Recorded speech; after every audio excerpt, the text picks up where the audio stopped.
សាច់ចាំងនៅភ្នំសំពៅជួយធ្វើមកឲ្យខ្ញុំផងចង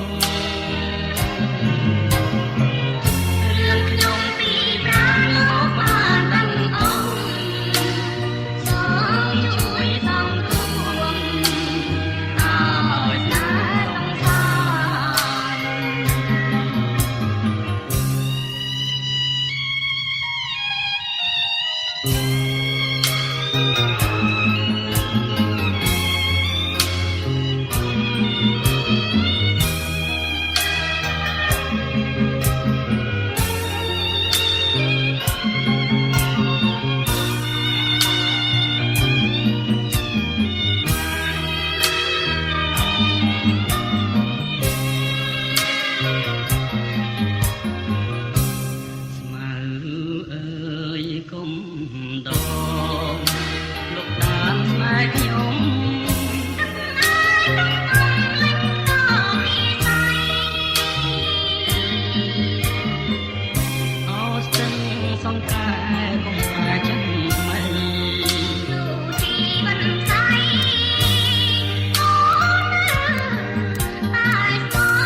សាច់ចាំងនៅភ្នំសំពៅ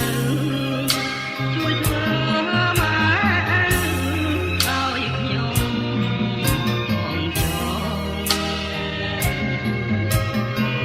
រឿងខ្ញុំពីប្រាំមកបានដឹងអង្គសូមជួយសំរួល